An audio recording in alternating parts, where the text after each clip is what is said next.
Hi, this is Andrew Foreman. This is Disability Connections, a show that helps you make a connection with the disability community.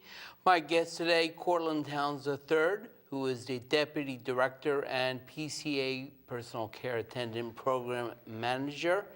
And we will be talking about the Personal Care Attendant Program. And we'd love any comments, questions, 617-708-3290. Again, 617-708-3290. If you have a blocked number, hit *82. Thank you for coming in, Cortland. Welcome into the connection. Thanks for having me. Good to be here. Yeah. So we always talk in acronyms, PCA, personal care attendant. So we may be using that throughout the show. I try not to. And I will too, but sometimes you bad habits, you kind of. So what is the personal care attendant program? The personal care attendant program has been crucial for people with disabilities to live independently in the community. We at BCIO, we have roughly about 1,200 folks, 1,200 consumers who utilize PCAs on a day-to-day basis to help them in a variety of different ways so that they can live independently in the community.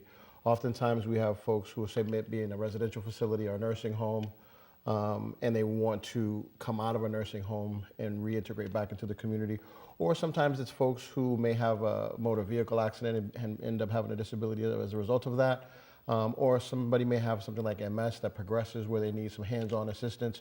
So really the program serves to provide hands-on personal care assistance, hence the name personal care attendant, but hands-on personal care assistance to people with disabilities. In what areas? Give our viewers an idea what areas. Well, in order to be eligible, there's a few ways one has to be eligible to utilize the Mass Health PCA program. The program is funded by Mass Health, and they have certain guidelines and criteria to be able to participate. So the first thing, it has to be a chronic and permanent disability. So if you say you sprained an ankle or you have knee surgery and you might be in rehab for 6 weeks, that's not going to qualify you for personal care attendant services. It has to be something that's chronic or permanent, and it requires hands-on assistance. So someone has to have Mass Health standard, because it's a Mass Health funded program. There are other ways to access it. We can talk about that a bit later if you like. But one has to have Mass Health standard, a permanent or chronic disability, and hands-on needs in 2 activities of daily living. They're called ADLs. So I'm trying not to use the acronyms. Wow. So the activities of daily living, things like bathing, dressing, grooming, transferring out of bed into a wheelchair, transferring during toileting or something like that. So it has to be hands-on needs, but there has to be at least 2 of them. So grooming, bathing, dressing, feeding, et cetera. If someone doesn't have the physical ability to do those tasks, at least 2 of them, then they could be eligible to have a PCA system in those tasks. So who hires the personal care attendant? Well, that's kind of the beauty of the PCA program. I mean, there's a lot of different programs out there that provide services in the home, like VNA, Visiting Nurses Association, things like that. The beauty of the PCA program is that it's a consumer-controlled, consumer-directed program. So the person with the disability is the one who's in charge, right?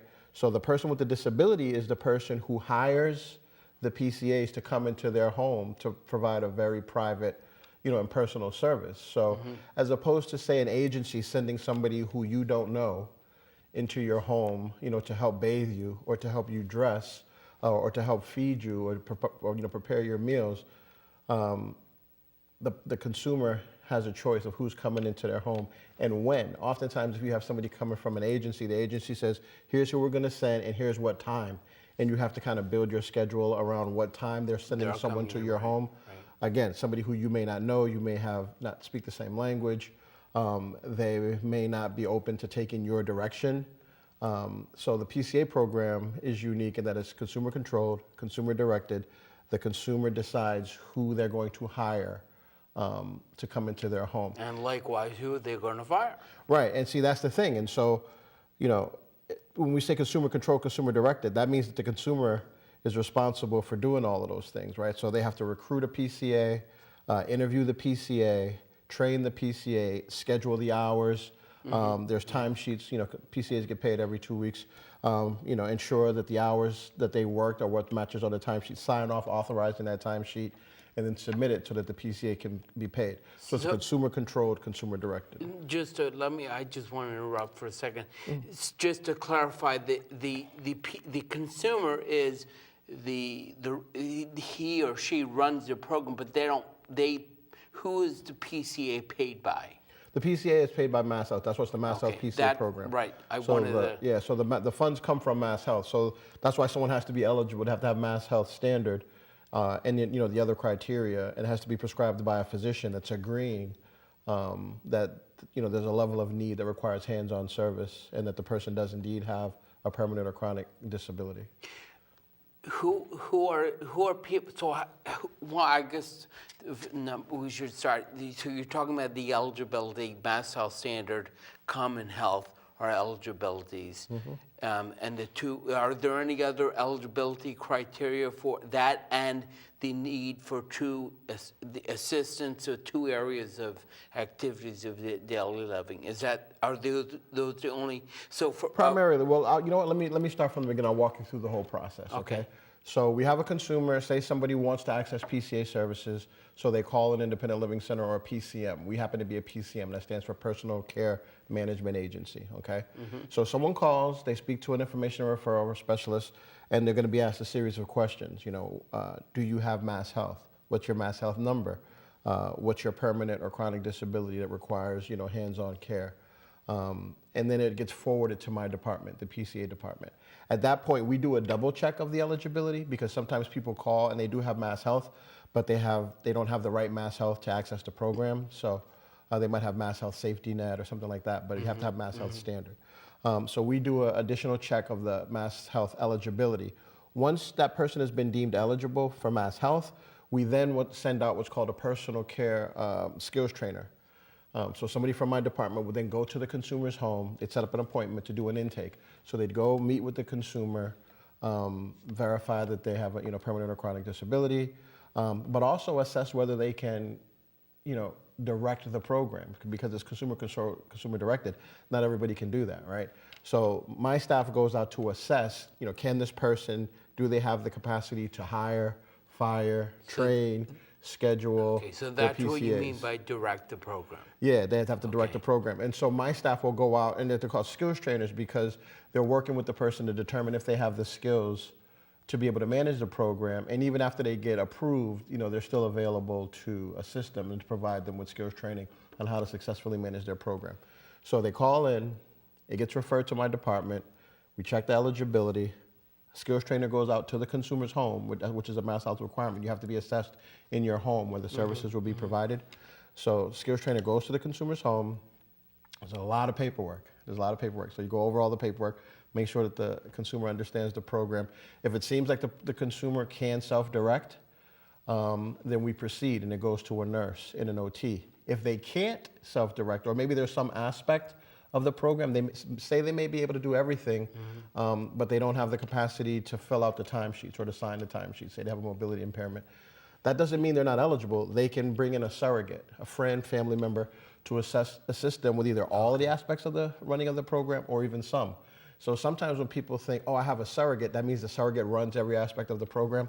That's not the case. Each person has a tailored surrogate agreement that lays out what the consumer is in charge of doing to running the program, and then what the surrogate, friend or family member that they select, and then also assess, would this person be a good surrogate? And that Can't be surrogate somebody who lives in Maine or anything. And that surrogate is not paid. No, that's not a paid position. It's a volunteer helping out.